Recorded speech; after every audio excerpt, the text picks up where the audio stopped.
C'est au monument aux morts de Romba qu'a été célébré mardi le 79e anniversaire de l'appel du 18 juin 1940 du général de Gaulle.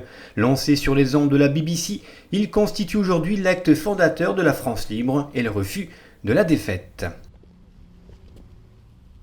Après le traditionnel dépôt de gerbes de fleurs par Lionel Fournier, maire de Romba, et Yves Calcagno, membre de l'UNC, Lionel Fournier a lu un message de Geneviève Dariussec, secrétaire d'État auprès de la ministre des Armées. Dans ses mémoires de guerre, Charles de Gaulle décrit les minutes durant lesquelles sa voix porte un message décisif au cœur de la tragédie nationale. Ces instants marquent un avant et un après pour un homme désormais jeté hors de toutes les séries, dit-il.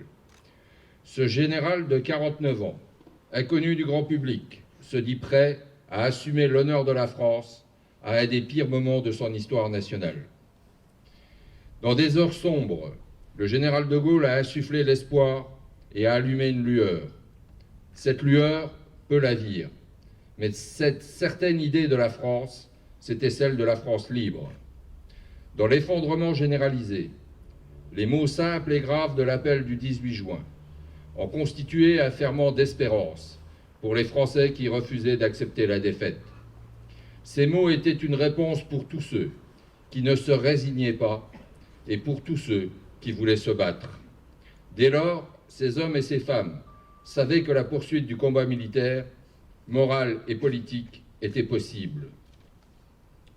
Tant d'épreuves, tant de bravoure et tant de sacrifices ont été nécessaires pour sauver l'honneur de la patrie, pour mener la libération de notre pays aux côtés des Alliés, pour placer la France dans le camp des vainqueurs et pour restaurer la République. Aujourd'hui, nous rendons hommage à l'homme du 18 juin. Nous honorons également la mémoire des hommes et des femmes des forces françaises libres et de l'armée des ombres.